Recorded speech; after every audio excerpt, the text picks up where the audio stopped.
episode. I'm now living in Rhode Yep. Island.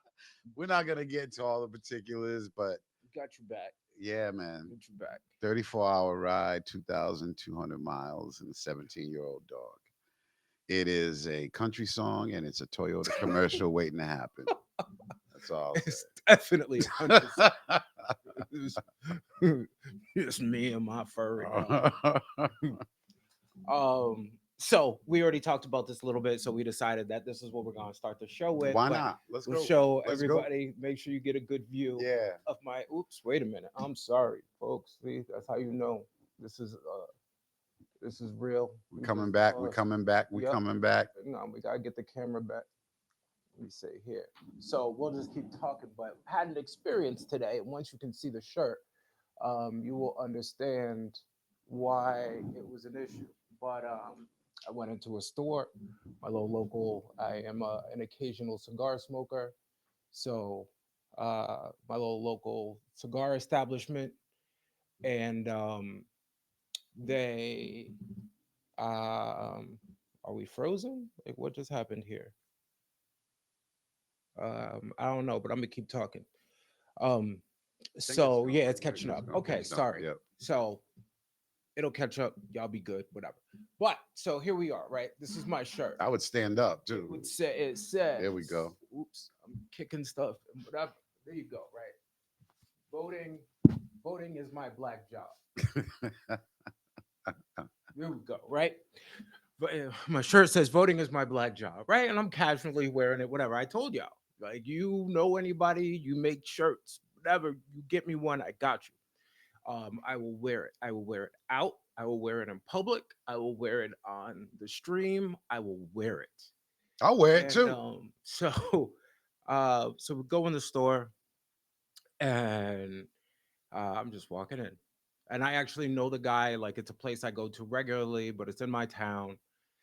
Actually, it's just over the border, but it's mostly in my town. And this guy is walking out of the humidor, and he looks at me, and you can see his eyes go straight down to my shirt, like doesn't even look me in the face, right? On some like my eyes are up here, excuse me. So he looks at my shirt, doesn't say anything. And then another lady sees his eyes go down to my shirt, so she kind She of like could goes out looks, of her of way to course. look at my shirt. And she looks at my shirt. Now I walk in the humidor, and I'm looking at some cigars, whatever. I grab one. Um, and then I come out and I go to pay. Or I come out and there's like a little line about to pay. But at that point, now you have like four people in there. And they just conveniently happen to be talking to politics. They They weren't w- before. they weren't talking politics. No. They were actually talking about Cig- cigars. cigars. And so now suddenly they're talking about politics, and this woman says, "Oh yeah, do you see, you know." Well, one guy says, "F the government. I don't care about the government. Period. I'm tired of them. It's all about money." Blah blah blah, which is a more fair take. Hmm. Whereas, but this woman says, "Yeah, you see the capital gains tax. She's gonna tax everything 25% across the board." And I'm sitting there and I'm just like, am I gonna do this today? And so she's going on and on. He's like, yeah, but she's supposed to be for the people. I said, well, do you happen to be like, it was like, if you are, like, all due respect, and I'm gonna, can I get a job? I was like, but do you happen to like be a 100 millionaire? She's like, I don't understand what that has to do with it. I said, well, if you actually like got the news from the source, then you would know that it's for people who make over $100 million, or whose net worth or whatever it is over $100 million. Which doesn't happen to be me, but somebody whose net worth is over $100 million, Hmm. or whether you it's net worth or whether you make it. If you have $100 million, then you can afford a 25% capital gains tax. Is just the theory behind it, I Hmm. would think. And so she's like, "Oh." I said, "Yeah, see?" I said, "That's why I go to the source for your information, not like the MAGA dude down the street who is getting it from the OG MAGA dude, who is, of course, they're going to give it to you omitting stuff. So it's not a Right. lie, Right. it's just you omit certain points. And it's politics. And we understand this. And like most people are intelligent enough to appreciate that look. I know that when I'm getting something from this person, there is a degree of it that is probably not exactly how it is. Mm-hmm. And I actually made a comment recently on Instagram where there was a comedian who, like, this lady was wiling out on him. And my comment under it was like, I would just love to see where this started for context, because like otherwise it just looks like a woman who just started wiling out of nowhere. Right, right, right. And I'm like, what was it? What did he say for her to make the first comment she made? And people were like, what does it matter? Or she's at a comedy show and, and whatever. And I was like, well, if she's at a comedy show, his job is to be funny. Like maybe he said something that wasn't funny. It was like, and she just happens to be the person who said something. I was like, I don't know the context. So either she was just being an asshole or overly sensitive, or she had a legitimate gripe and it was just an inappropriate joke, regardless of what it was. Are you allowed to have gripes at comedy shows if you're an audience member? So that's actually that's what. So that's like one of those, what came first, the chicken or the egg debates. Um, I think so. I think you because it's a comedian's job, but you also have to I think you have to understand where you are. Like if you're going to a comedian's first time, or if it's an open mic night, then like you got to give them the latitude because they're trying to figure some things out. Sure. They're developing a style, they're understanding audiences. Like, it like you're not gonna ask your 5 year old, to go out and throw 90 miles an hour the first time he gets on a mile. And so I think you understand. But if it's somebody a little bit more experienced who's supposed to understand how to deliver a joke, I think you can kind of set that expectation, and um you can feel a way. I don't agree with interrupting the show. Exactly. Like just That's leave. that's my point. That's Just my leave. point. That artist is up there doing their craft, and I don't know if it came after that slap, that world Mhm. internationally known slap, but people feel that they have the right to interrupt and Mhm. interject, like the comedy show is about them, Yep. when it's not. It's about that artist that's up on that stage that has a job to do, and any little interjection you can throw off their Yeah. whole pattern. So that's why I asked the question, because I did see this on YouTube where there was a comedian. They didn't show who it was, but he was speaking to an audience member, and he said, do you feel you have the right to do? She said, yeah, I go to all comedy shows. And she goes, that's not a right thing to do. He said, not really. No, we're up there trying to entertain and do our job. Now, if you want to come talk to me like we're talking now after the show, Right. yeah, that's cool. I think if you want to make a statement to a comedian, leave. I think that stands out Respect, more, and you respect. don't interrupt the No, show, but you left. You but were like, you know what? you I made your paid my stand. money to come here. Mm-hmm. You're not funny. Mm-hmm. So I'm out. Mm-hmm. I am willing to waste my money Mm-hmm. because other like no heckler, no matter how good of a point you made, no matter how funny you might be, has ever won. One, not everybody can hear Facts. you. Yeah. They have a mic, They you have the don't. mic. Yeah, exactly. And to somebody, they were probably funny. So you just look like somebody Mm-hmm. who's an asshole, Mm-hmm. no matter what. Yeah. With the exception of although I don't think there was a heckler in the Michael Richards thing when he went on his, rant. Oh, yeah. Um, but otherwise, like, yeah, nobody, I can't think of a single in this information era where everything is seen. There are cameras everywhere. If somebody came out and was winning, that would go viral. Oh, yeah, of course. Yeah. So it's not going to happen because even Mm-hmm. that, like, the camera won't pick unless the person sitting right on top of you. Right. Their regular little iPhone camera is not going to pick up your Right. voice all that Right. well from across the room True. with all the background noise. Mm-hmm. So you're going to lose. So there you go. There's a point of note for everybody. From the wisdom of navigating these racial waters, we let you know. So yeah, don't interrupt the show. Just walk out. Problem solved. Um, Statement made. Absolutely. Mm-hmm.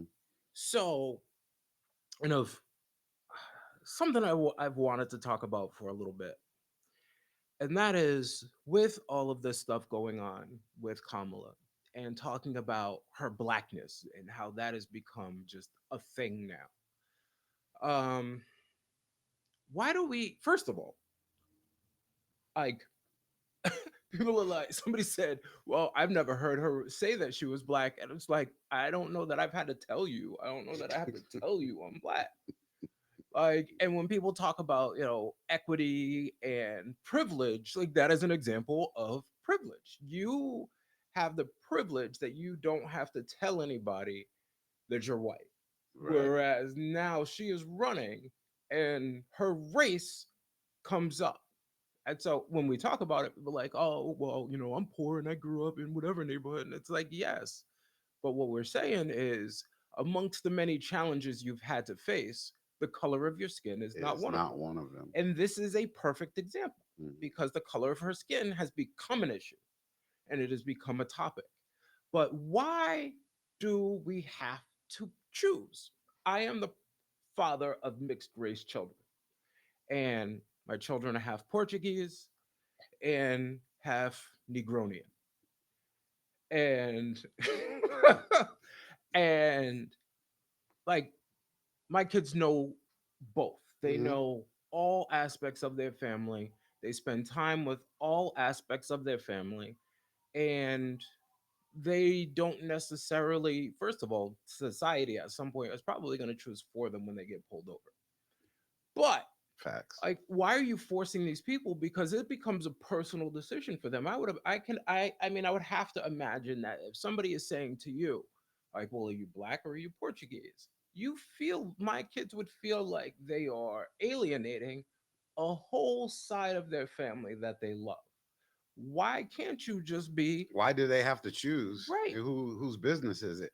Those people who feel they have that privilege. Right. Like Yeah. when Tiger came out with his Oh my combination or gosh. I cobble don't. coblation or Mm. like Dave it Chappelle was ripped that and yeah. And up. but it's like he shouldn't need to. He Right. shouldn't need to pick. Like as black people, we cooked him for not choosing his blackness Yeah. because we're like ours is the dominant, ours is the one who we've had the toughest history in this country, Hmm. like, and we need you more than the Asian community needs you. Right. So you gotta pick. But it's like, why does he have to? Like, we're just as hard as anybody else on our own. I feel that when people don't understand something, there's two choices. You either grow to further have more knowledge about what you don't understand, or you run from it and insist on an explanation on your terms. And that's not right. Like you said, in the case of your children, no, they shouldn't have to choose, and there should never. And they should stand in their truth and be like, I'm not going to choose. Yeah. This is what makes me up, and that's the answer. Whether you can accept it or not is really not my concern, because I'm living in this body, I'm living in this world this way.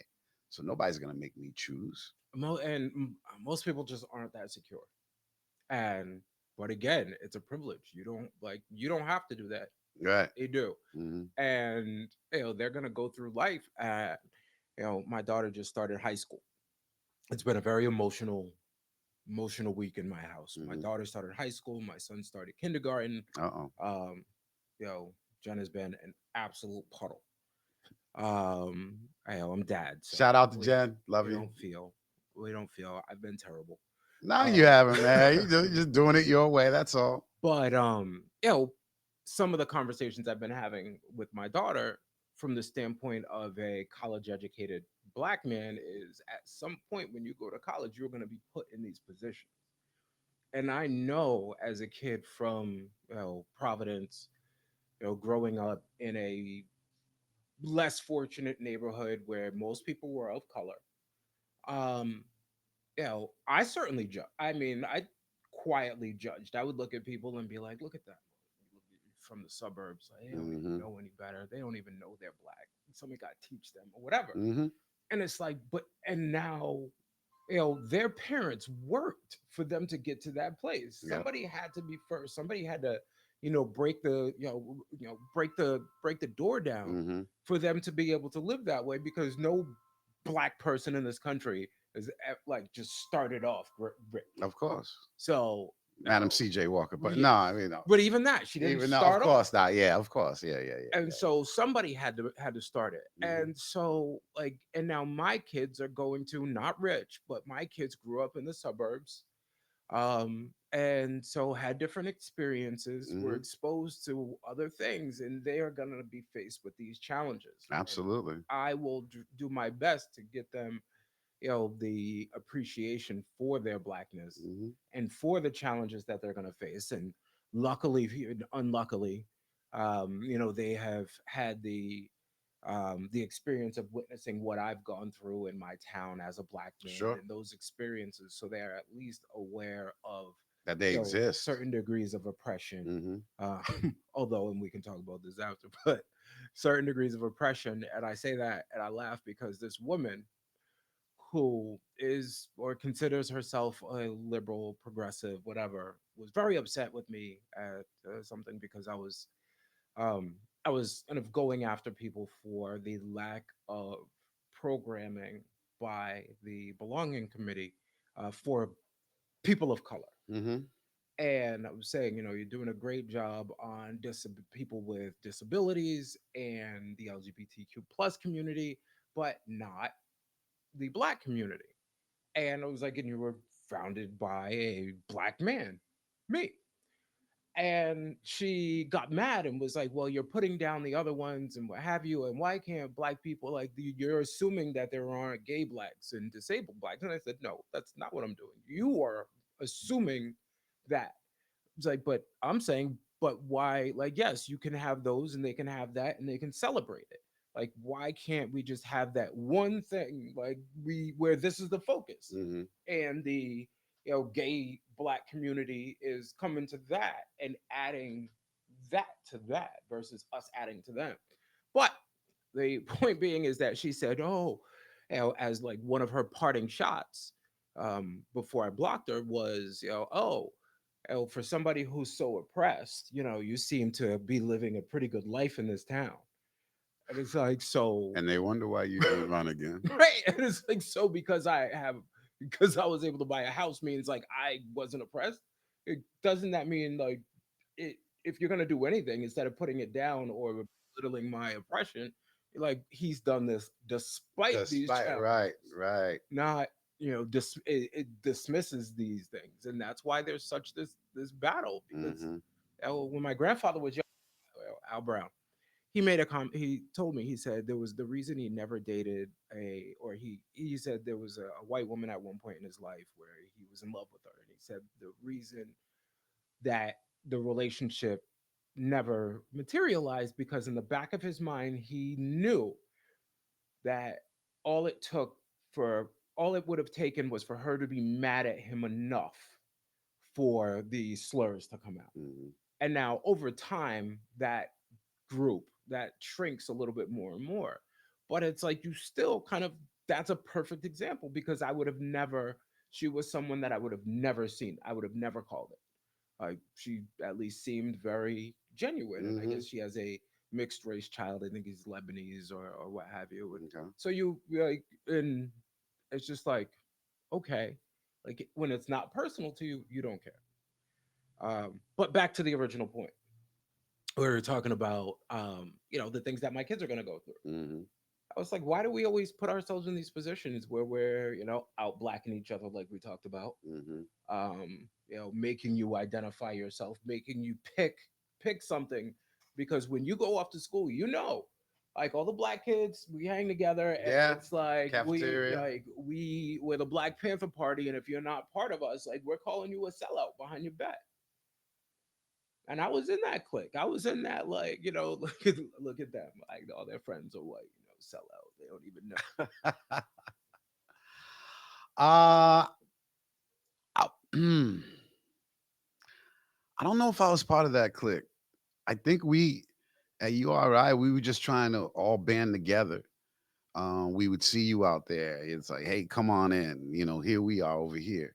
Now, if you chose not to after that, Mm. you kind of got that nod like you were Yes. talking about. Yes. It's like, look, we gave you the invite. And I don't know, man. It's like I said, when people can't figure something out, um, it really bothers them. and they need labels. They need definitive answers. Um, and when they don't have them, it just totally drives them crazy. That's wild. We are toughest on ourselves. Yeah, yeah. It's funny because my little thing I was thinking about to talk about was labels. Mm, Kind of as we're going now, and and buzzwords. Um, I thought of an experience I had in Albuquerque, New Mexico, when I was working at the Sheridan, and it was around New Year's, and there's a big celebration that goes on in Taos. All of the native, uh, indigenous people, First Nation people, they open up their reservation, their town, to people from around the world, and they all come and they shop and they eat and they're a part of the celebration, fireworks, everything. It's a huge celebration. And this woman was telling me about it, and it was New Year's Eve, and I was working. She was there with her son, and the next morning, about 6:30, there was a gentleman that came down. You could tell he was older. He was a little white man. He had his little comb over, balding, and saw that in the face. But his body and his stature, he was almost like a Cub Scout leader. Had his shorts, had a backpack. He was very sprightly, and he said he was from Taos as he was checking out. And I said, "Oh, I just heard about a celebration that takes place there." He said, "Oh yeah, I've never been there. I've never been to it." He said, "But Taos is a great, great town." He goes, "It's just, it's safe. It's like the perfect neighborhood. We have a little bit of everybody." I said, "Oh, really?" He said, "Yeah, yeah. We have the Native Americans." And he goes, "Of course, we have the Anglo-Saxon American, and he goes, and we have Latin Americans." He goes, "It's a perfect town." And he's staring at me as he's saying this, and I'm just looking back at him with my face, and I'm like, "Really, the perfect town?" He's like, "Yeah, it's just fantastic. It's nice and safe, and everyone's there, and everyone's happy, and no it's secrets. it's just the perfect town." It's like, wow, that's good that everyone is included in your perfect town. Mm-hmm. And that just made me think about, when what we automatically know, and when we hear it's from television, it's a great place to raise your kids. Mm-hmm.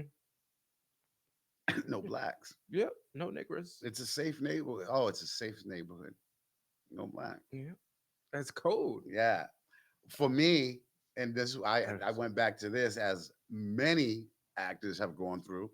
Robert Townsend exhibited it so masterfully in his film Hollywood Shuffle, Mm. to be at auditions, and it would be, what, that was great. I love what you just did. Could you try that one more time, and maybe just a little bit more?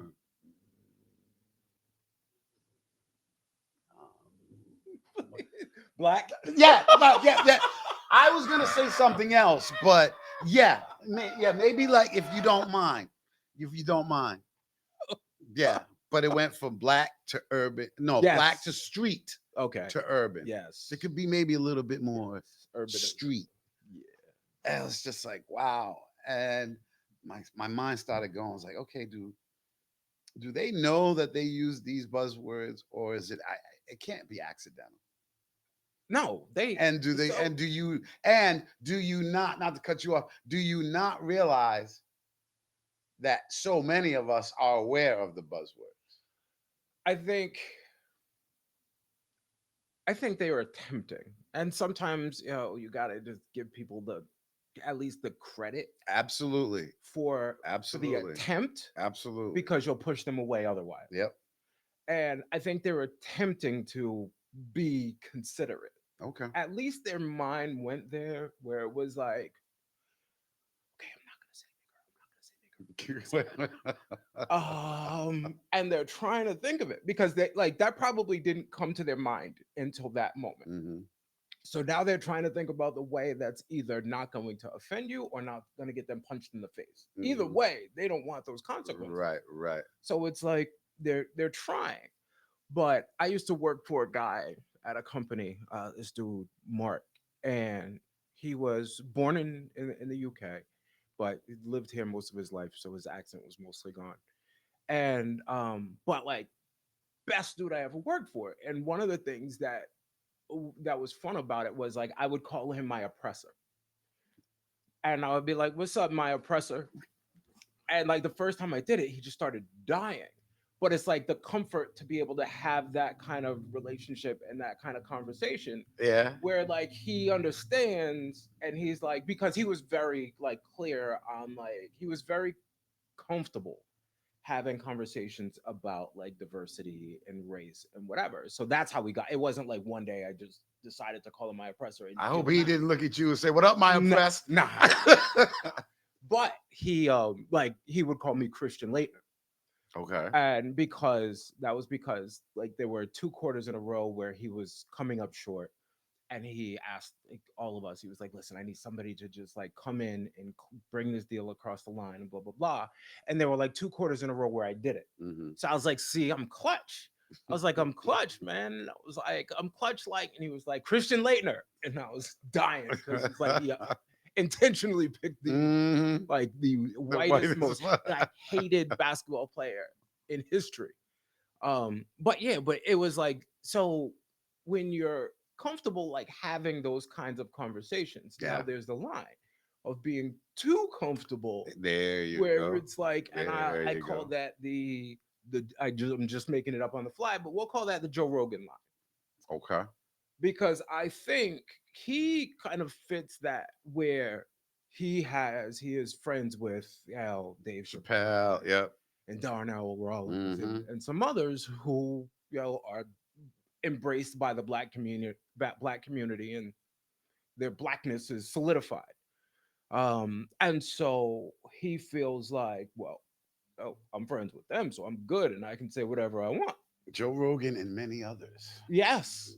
And Non-celebrities, yes. folks we know, And folks we've it's dealt like, with. no, like you still like at no point will I ever be like will you ever be that comfortable or that cool with me where you can cross that line? Let me give you the antithesis of that. My dude, one of the funniest dudes ever, Gary Owen, Yes. no Yes. longer married. Yes. That was publicly part that, but his kids, mixed Hmm. kids, and all of his crew Hmm. as black. What does he say? I don't say the word. Yep. My boys who try to encourage me and joke with me, Yep. he said, I don't say. He said, I don't say in my house that I bought. Right. And it's like, that's the antithesis, Right. man. It's like, that's not my place. That's not for me to say. Yep. And I respect that so Him and Bill greatly, Burr. man. And I know like him and Bill Burr, like like people have juxtaposed them. What was it? Godfrey. When Godfrey and like for a stretch of time, he really disliked Gary Owen. And Really? yeah, but Okay. he felt like Gary Owen, like I guess they had some sort of interaction, but then, as he was picking him apart, he felt like he used his life, his relationships, his friendness, his black fame, like as part of his just as a prop. Whereas, which I don't. Yeah, I think that's just no. who he is. Yeah, that is who he is. Whereas, but Bill Burr's married to a black woman. Yes. And like it's never part of his it's not part of his punchline ever. No, that's not true. I have heard him. Yes, I Yeah, have heard him. Like yeah, I think he did a he black talked. church one like a few times. So, but it's not as much. No, It's it's not not as prevalent right, as Gary Owen, but so right, what? right. And but That's I their know Godfrey has style. gotten to that point now. But at one point, like he kind of juxtaposed them against each other. Like, see, you can be this, and it's like, no, you just are who you are. You are who you are, man. Um. So yeah, but I'm a Gary Owen fan. Hmm. I'm also a Bill Burr fan. Absolutely. Yeah. Um. Bill Burr, Boston. Yeah. Hmm. Yeah. Yeah. New England's finest. Yep. So, it's where we are. Um, After the last episode, I spoke to quite a few people, and one of the things that was a consistent topic that people wanted to hear more of was um, men's mental health. And it was just like real conversations about it. And I actually, like I said, I'm not trying to be unnatural. So organically, this past week, although I mean the man is about as openly emotional as any celebrity in the world. Talking about Tyrese. Oh, ah, on the Um, Breakfast Club. yeah. So, but part of that was, and I don't necessarily know the whole story of the beef or whatever. Like, I'm 47 years old. I'm too old for to be kind of understanding celebrity gossip. I Right. don't have that kind of time. I got other shit to worry about.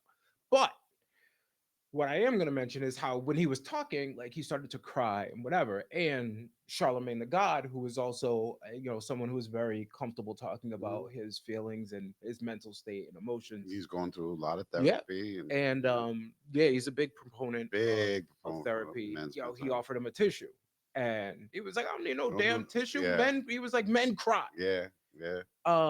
And it made me think about like, you know, the balance between like what you deal with as just a man and men's emotional mental health and then black men's emotional mental health, and where does that line, like is it in the things you deal with, is it in how you deal with it?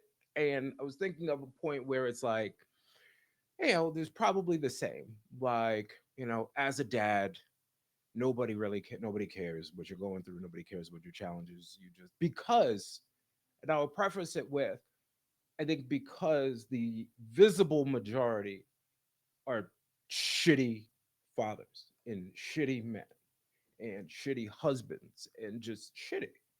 They think that, I put food on the table and a roof over your head, and that's my work is done. Like that makes me. I've heard somebody say, like, I pay the rent. That makes me a good dad. Let me pause. Keep that energy. Keep that thought. I don't want to say devil's advocate, but No, go ahead. looking at it from another side, and not justify. You're right. There is that component, but also I say those many of those that do act like that. That's all they've been shown. Hmm. You know, and I agree. You can't make a blanket. There's deadbeat dads and all of that. Um, but a lot of what people do and how they act is what it comes from what they've seen and what they've been taught. Hmm. So I just want to Yep. put that out there as Nope. well, I agree. because that's a a new thing that we're coming. It What was it, Maya Angelou? When you know better, you do better. Yep. Um, and of course, like I said, you're an exception to that. It's not like you came up, horrible and Right. in a crazy abusive type of way. But I mean, you came up a certain way and then you switched that and you changed it around. You didn't continuously say this is how it's going Yeah. to be. Um, I just heard a story the other day. Some folks that are close to me, that's I'll leave it there. But the mother was always getting on the children saying, I was brought up like this. I had to go through this. I had to do this. But yeah, at the same time, she spoiled them and gave them whatever they want. And so it's like you're beating them up for not growing up the way you did, and yet you're granting them this, um, this limitless, power to have anything they want because they just whine and they say what they want. So it's like Yeah. you've got to pick which lane you're going to be in.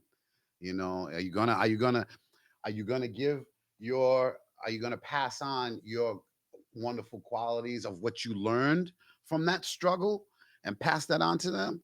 Or are you gonna create little people that when they don't get their way, they want to hold their breath and stomp their feet and call up the cops and say I'm being abused by my parents? There's a What's it gonna balance, be? Yeah, but there's absolutely. also the personal accountability. Like you Absolutely. see that, and there was a stretch of time.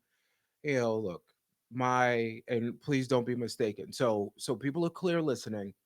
I was raised, or I have two fathers, we'll say, and not on some like my parents were members of the LGBTQ plus community. No, not in that kind of way. In a like I had the man who raised me, whose house I lived in, and then I had my biological father, and I have a relationship with both. So I don't use any terms to put anybody down, but for the so people listening or people who don't know who I am or whatever understand, I use terminology. So my the person who would technically be my stepfather, refer to him by pop, and then the my biological father is my biological father or my father.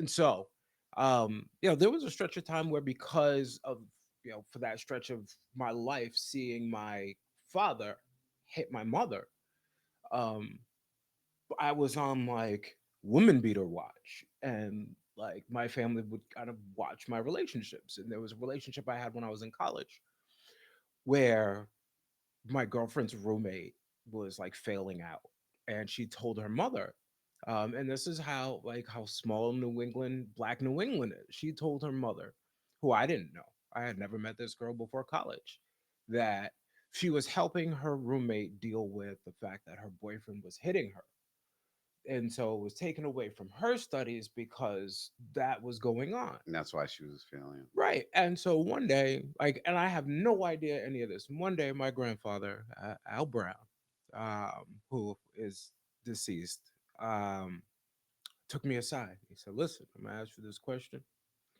He said, "And understand, this is one of those things I don't tolerate."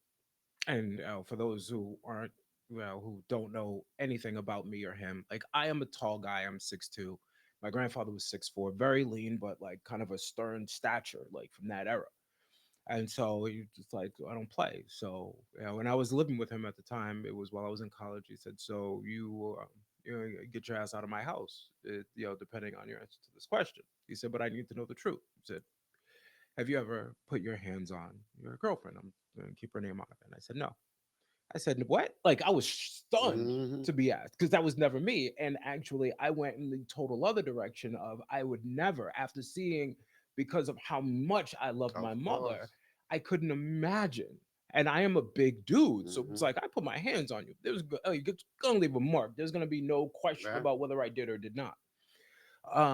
And so it's like no. And then he told me the story after that, and he told me like, it got to him because her hairdresser was a friend of his, and so she knew all parties involved, and she was the only person who happened to know that her roommate was my girlfriend, and so on. So she told my grandfather and was like, "Hey, I don't know." She was like, "I don't think Leon's this type of dude, but hey." So then when he asked me and he explained and he relayed the message back, like, "All right, listen, you need to deal with this." He was like, "Otherwise we'll see you in court." um and so like you do go in that other direction, and I think as a father and as a man, like I took a lot of the things I learned, and yes, they did impact me up to a certain point in my life. Hmm. And with regard to how I treated women and what have you, and dating multiple women at a Hmm. time or whatever, because you grow up in the hood, it's all about how many you can, Conquer. Yeah. yeah, and divide and conquer and Hmm. spread your seed. Hmm. And that's what made you cool. That's how Yeah. you define coolness.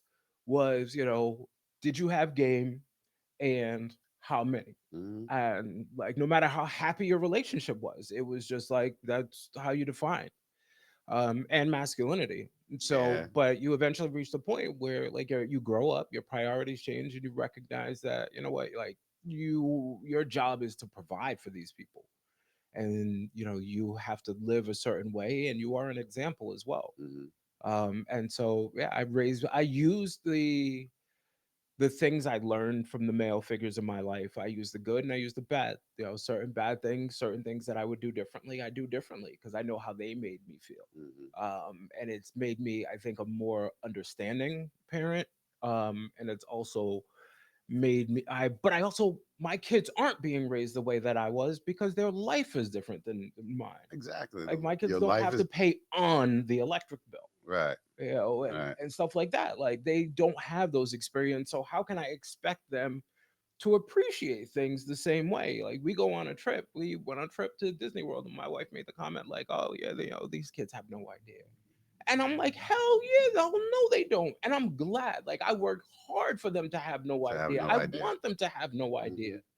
because that's not their normal. I Mhm. want their normal to be here because as they go on in life, like I want their normal to be here. So this is the baseline, and they work to for this to be their Mhm. rock bottom. So they're what they think is rock bottom isn't necessarily that bad.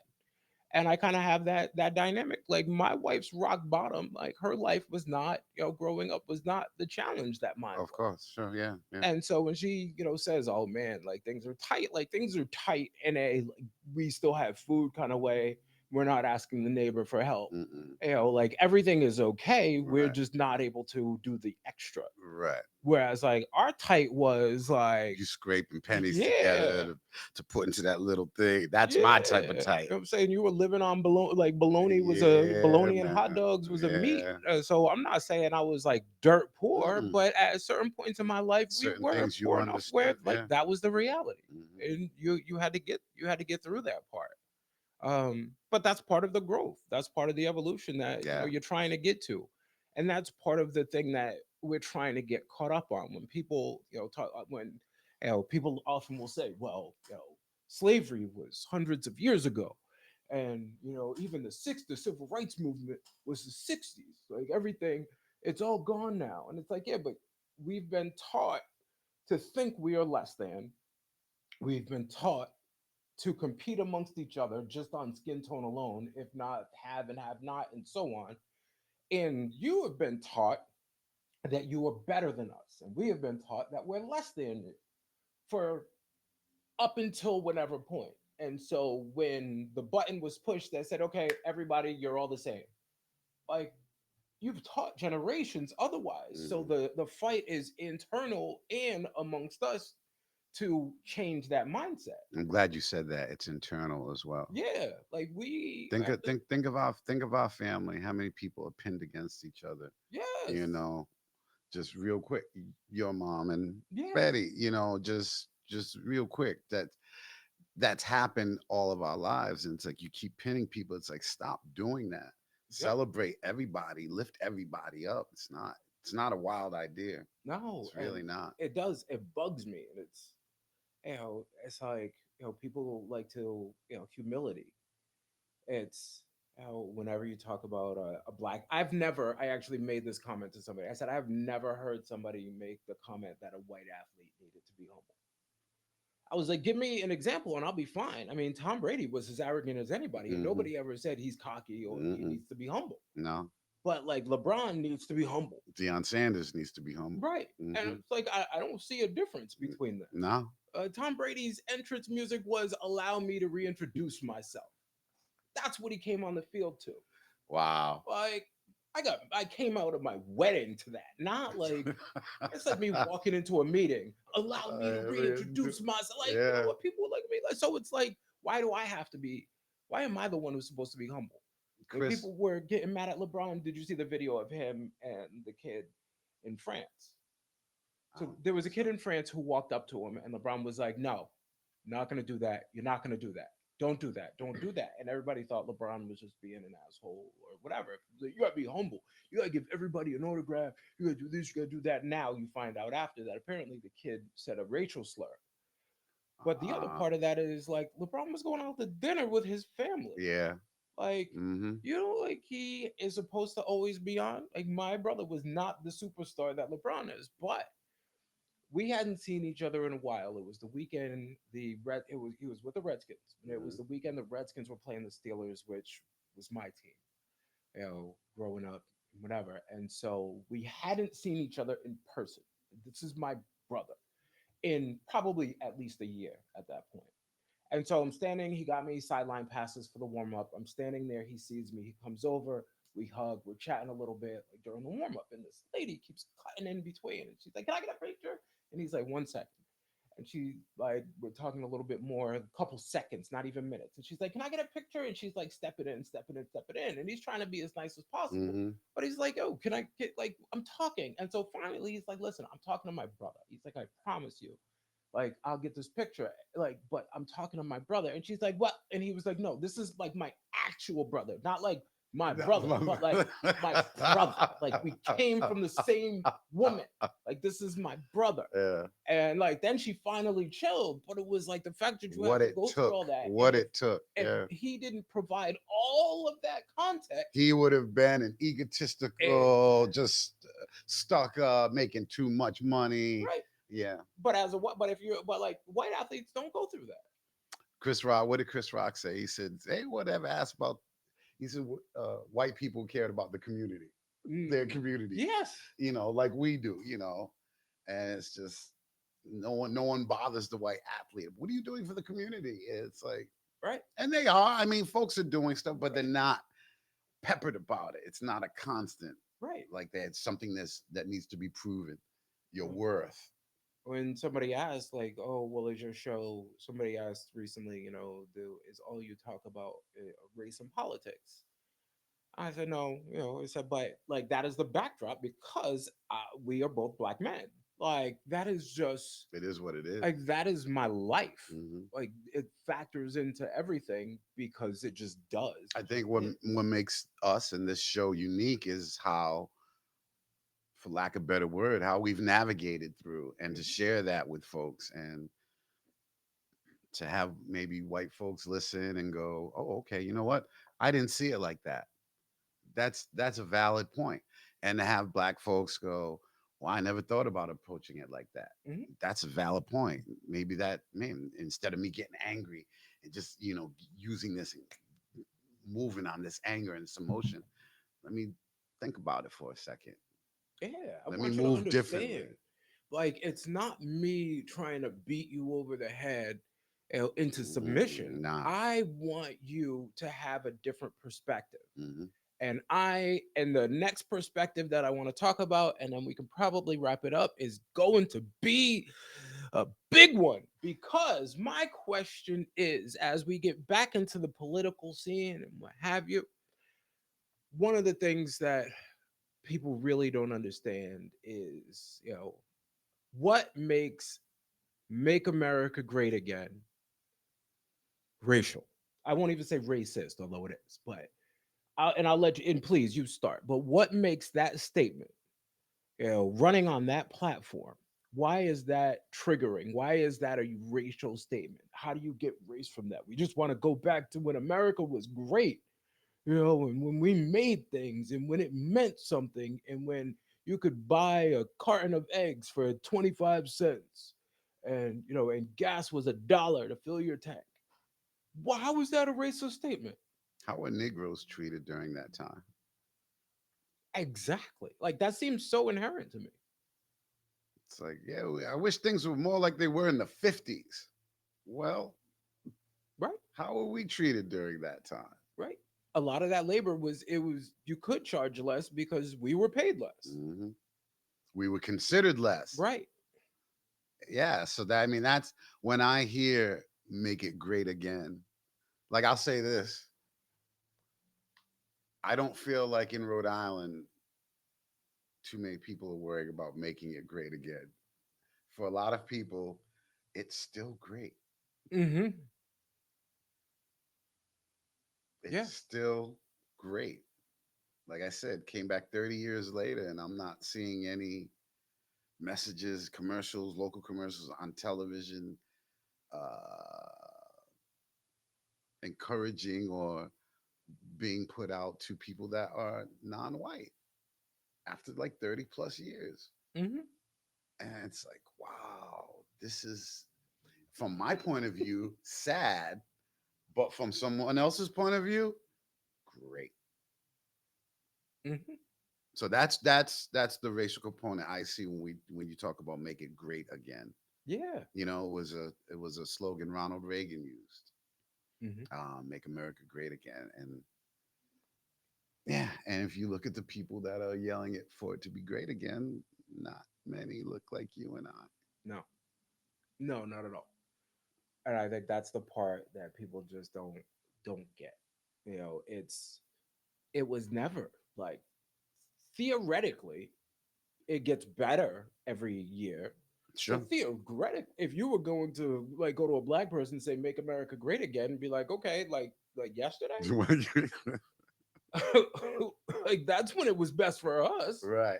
Like today Right. is the best that it's been for us, For us. and Yeah. then ideally tomorrow will be a Hopefully little be a bit little better than bit it was better. today. Yeah. Like I know we're not going back to any point, but Mm-mm. it's like, and as black people, the black people who sit there and try to make excuses for it or dance around it, it's like, you know what, they're not gonna give you like an extra badge, an extra whiteness badge, like, hey, you're welcome in amongst us because you just shit on your own people. Like, no, that's the reality. Like, I'm not talking, it's not political. Like I Mm-mm. said, I think in the first episode we did, like, it's fine if you want to vote based on your pocketbook or your Sure. wallet. That's fine. That's your business. You do that. But Remember like, everything else. don't call it something else. Just Right. just own your shit. Own it. Stop lying. Mm-hmm. You're like, Own look, it. I'm voting this way because like I want my taxes lower. Mm-hmm. Or and I think this is the person that's going to do it. Or like I care about abortion. And so yeah, like this is the person who I feel is going to represent my pro-life stance. Sure. Whatever it is. But Yeah. don't, like, everybody has an issue. As someone who ran for office, I everybody has an issue that drives them, and that issue isn't the same. And as someone running for office, like, you were trying to appeal to whatever that issue is, to the majority of for the majority of people, Mm-hmm. and that's what will make you win. And so I'm not like, I never expected everybody to vote for me, and I never expected everybody to like me to please everybody. It's like, I wanted you to vote for me because you knew I would work hard, and eventually that's what it got to. But it's like, I don't expect you to lie. Like, don't sit there and make it And sound that like, effort you put into it. right, Mm-hmm. like you're gonna see that. Mm-hmm. And but don't, you don't need to lie. Well, don't lie to me and tell me that he's better, he cares about black people. He doesn't care about poor people. So like, black, white, poor, but a He doesn't, black, white, like, he doesn't care about people. Mexican, whatever, like, Yeah. he doesn't care about anybody that's not him or Mm-hmm. that's not going to benefit him. That's just the reality of it. That's how he's driven. He's been It's a not an opinion. businessman. It's not Like, an it's opinion. It's just a. It's a right.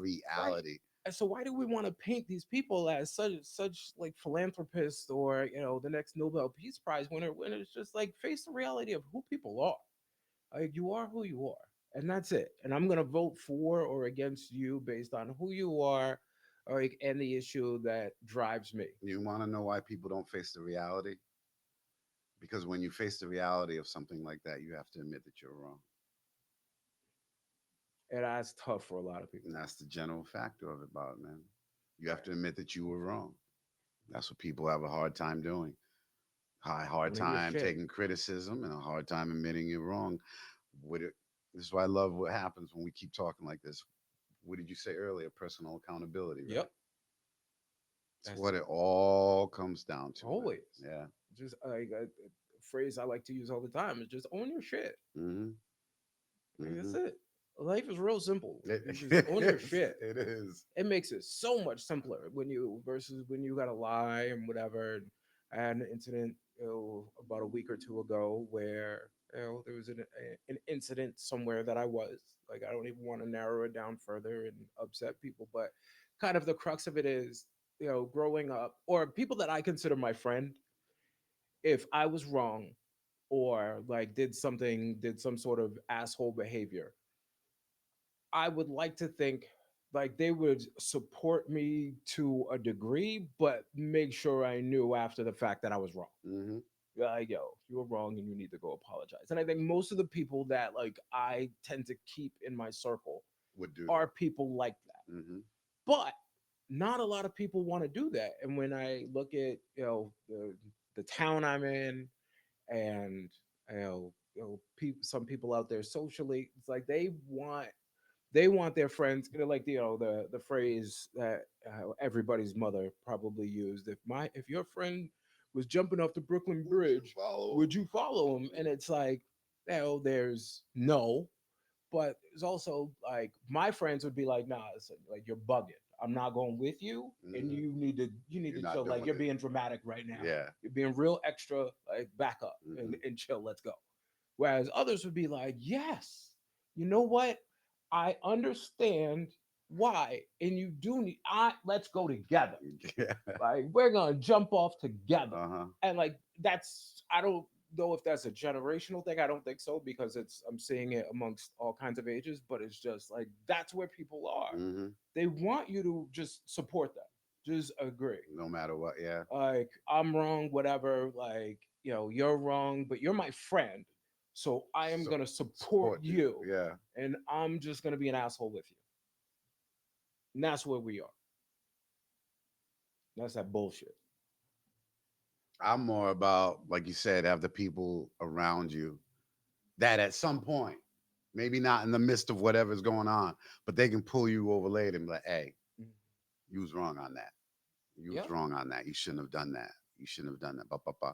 And you can take that, man. When you Yes. can take accountability for you and your actions, then that's not a problem. In fact, like you said, you welcome it. Yes. You welcome it because you don't want, I don't care how famous you are. People who have that celebrity, so many of them do want yes people in their lives, but the real ones don't. How can you like? How can you How can you grow? grow? How can you really grow, and how can you really know the truth about what's going on in your circle if everyone's just saying yeah, yeah, Yeah. yeah, yeah, do you look great, yeah, Yeah. don't worry about those colors, I don't care what people say, you look Hmm. fantastic. No, that tie's not too long. No. Yeah, that looks good on you. Like whatever it is, like yeah, that's a good, that tanning color is good on Hmm. you. Like whatever, like nothing. Like just be honest. You have an honest person. That's why people will joke and see something and be like, "Damn, they got no friends because nobody told them not to Nobody walk in told their him life." not to come out like, yeah, Yes, yeah, yeah, yes, yes. yeah. Absolute facts. All right. Yo, let me just I real was quick. about to just give you the floor. I was Go ahead. I want to pop on where we started. You were talking about mental health, and I remember somebody asked me, when I went back the second time to Mexico, how was your trip? I said, it's up and down. I was like, I see my dad. He's going through things. My dad's again, his situation is up and down daily, and I said, but my ups were seeing my friends, seeing my one of my cousins, and seeing my other cousin.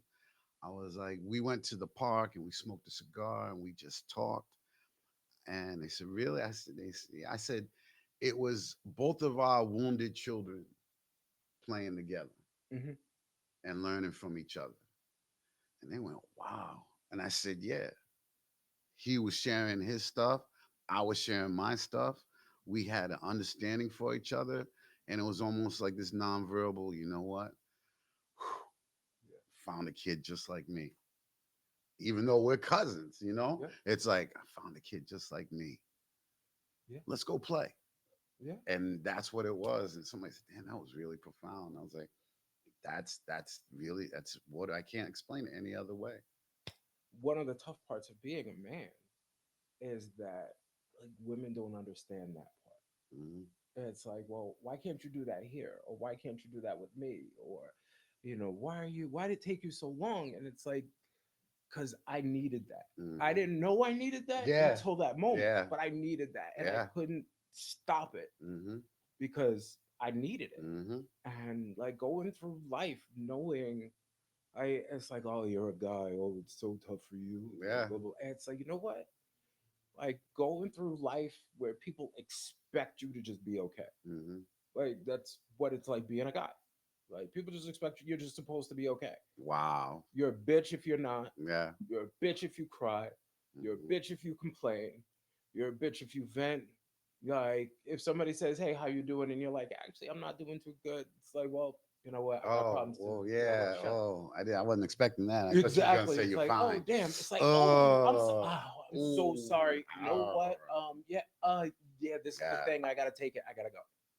Wow. You know what? This is gonna make me talk. Okay, this is gonna be real quick. Go Um, an ex of mine, she's back in Rhode Island.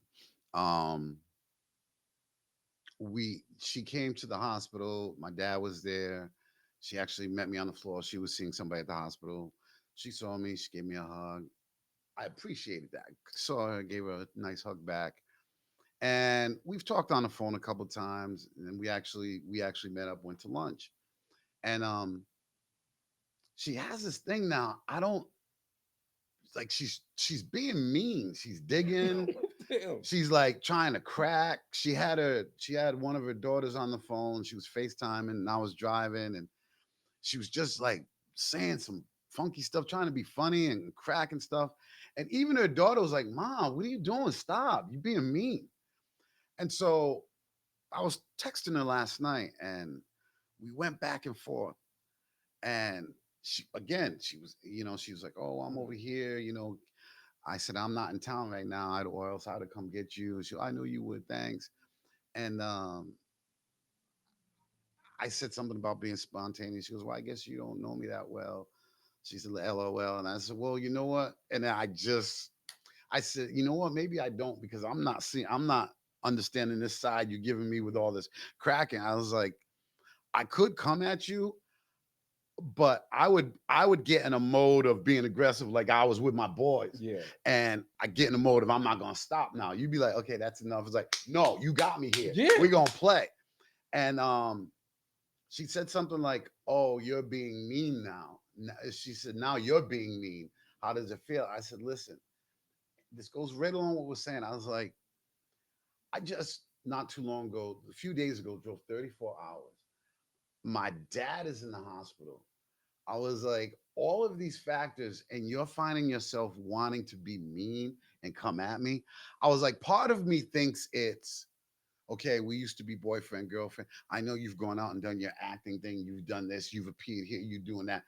I'm gonna cut you down Yep. before you even try to rise up. Yep. And my thing is, I haven't tried to rise up. I haven't come at you any other way except for the way we used to be.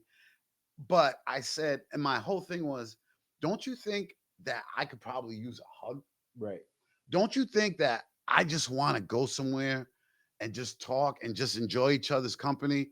And I want to be able to put my shoulders down Mhm. and know that I can with you based on our friendship, our relationship from the past, how I've always treated you, how you always seem. And I said to myself, I'm like, I think she's a product of that last relationship she was in, Yeah. that it was so bad and she expressed all that. But now that has come into my world. Mhm. And it's like, man, I don't recognize you. And it's like, what they don't even think, oh, you need a hug. Oh, you need No. to talk. Oh, that's wimp. You're a wimp. Yeah. You're that. Oh, that's weak. You're weak. It's like, nah, man, I just need to breathe a little bit. And that is part of when you have those conversations where people are like, and this is going to be a whole nother episode Yeah. conversation, but it's like when there's this narrative like, well, you know, I'm both the man and the woman, or he's not man enough to handle a strong woman or whatever. And it's like, no, Mm-mm. it's not that. Like, I am not, and I have told I in like in my dating life, I told women flat out, I'm comfortable with who I am. Mm-hmm. Like, I know who I am. He, him are my pronouns. So I'm Mm-hmm. good. I don't feel like I have to prove it to anybody. Like, I am 6'3", 300 pounds. Like, you're not gonna outman me. I Mm-hmm. don't feel like I have to prove that to anybody. So when you start to try to get into that, like, well, I'm gonna out alpha male him. Like, Right. It's I'm not gonna engage that. I'm just gonna be like, thank you very much, and I'm just gonna continue on. And Like, I'm guess not what? trying to fight that. And guess what? The person who doesn't engage is always going to win Right. because you're not trying to. Right. You don't have that person is coming at you. They have a plan. You're not going to win because you have to set your mind to want to outman me. Right. And I'm not trying. So how you ever going to win? All right. You I ain't got can't nothing to prove. win. I'm good. You got nothing to prove. I'm good. It's like I'm comfortable. Yeah. Like, it's one of those. It would be like me going up to LeBron and be like, LeBron, you want to hoop? I'm gonna bust your ass right now. He would just look at my fat ass and be like, and he would continue on. He wouldn't even You waste go the get his energy. son. Come here, man. He'd be like, all right, you go get his daughter and be like, yo, come quicker. Like, I'm not even on his son's level. Bronny or Bryce, neither. Oh So it's man. like, but that's where it is. Hmm. All right. Good talk, man. Yeah, my parting thing is, you know, I have reached this place where people ask me like, "How you doing?" And or what's going on, or what have you. And in the course of this week, two of my kids have gone. My oldest started high school, my youngest started kindergarten, and I got fired. Um, and it's funny to me because I was in a place where I wasn't happy anyway. Like I wasn't happy in the environment. I didn't feel as though like I was able to be my best self. I think the company had a lot of growing to do. I'm not here to badmouth the company by Mhm. any means. It was just not a good fit at the time, so it was fine. Like I think like people don't know how to handle my response because I'm good. Like I was trying to leave. So they just kind of broke up with me before I broke up with them. But it's that everybody needs to share, but everybody needs to share on their terms. It's tell me what you're feeling when you're trying to force these conversations on people. And it's like, you know what? Like, no, I'm not ready for that. Like, when you force me to tell you, like, I'm only going to give you the bits and pieces Mhm. and be like, well, why didn't you tell me the rest of that? Or they'll find out some component of it later. It's like, no, like, I'm going to give you the part that I'm going to give you. And it's tiring to for everything and people to make things about them. People care because not because they really care, but because they want you to think they care. Or they want to talk about themselves, like, oh, did your son start school today? Yes. Oh, okay, that's cool, my daughter started such and such. Mhm. It's like, I want people to get better at allowing others to have their moment. And if you're not prepared to give another person that moment, Don't and open just the door. yeah, don't engage them. Mhm. Just feel like just be clear about Mhm. what it is because you know like as a guy and as a black man where I feel like nobody cares most of the time. I have been and this is no shade to my family. Like I have felt like in the pecking order of things this week, my turning 47 is not as significantly less important than my daughter starting high school, which only happens once, and my son starting school, period, which only happens once. God willing, will have another birthday in a year from now. And so, but that's just me. I think the person, the guy, the black man that I am, that's just so but that's also me just accepting that as a man, like my shit's just like my job is to make sure that these people that I am responsible for are happy. Mhm. And that isn't a slight on me. That is actually what makes me happy. I get you. I And understand. so to the wives and stuff and girlfriends and friends or whatever out there, when you have someone like that and they do need their time, they ask for their time, whether it's by themselves or with their friends or whatever, like look at the big picture. And because it's not necessarily, and please, wife, do not think I'm talking about you. This is a general statement. This is not something I'm talking about because of what I went through, because now I'm gonna have to sit there and go home and have this conversation, be like, baby, I didn't mean you, I'm so sorry, I love you. But it's just like when a guy does that, like, you know give him that, look at the big picture and be like, you know what, like, and don't make it a, well, I'm here all the time, like, I'm not, you don't see me trying to do this, because you're also individuals. And more often than not, you have places or people that you can go to, and like even people that you're not that close to, and they'll still care because they're supposed to, and because they assume you feel these things. Yeah. Whereas I do it and it's like, no, I'm not supposed to. I'm not supposed to feel these things. So nobody is even patient enough to hear it. So, husbands, boyfriends, brothers, dudes, whatever, you're welcome. Um, Can I just touch that for half a yes, second? go ahead. And I Go ahead. apologize because No, no, I no, don't go want to ahead. cut Because your there's just last only word. one completely unrelated thing I want to add at the end. So go ahead. Um, One of my boys, he's going through that, man. And I'm not gonna put his name out there, but he's in a relationship and he's working real hard, couple jobs, two, three jobs, and uh, the woman he's in a relationship is with is not. She's not working. you don't have it like that. That he's working them jobs to support and doing, and his outlet is working out, and Mm. he said to me, this is when I was back in Albuquerque. He was like, "Yo, you know that you're just one of two people I talk to." And it's the same thing. He's got nobody to talk to. And I was in New Mexico. And he was like, I'm glad you're getting back here, bro. I'm Hmm. glad, we get together, man. I feel the same way, And actually. and I and my heart bleeds for him, man, because he's not gonna talk about he's not talking negative about his Hmm. woman, not at all. He's a good dude. And but I am so worried about him. I don't want him to snap.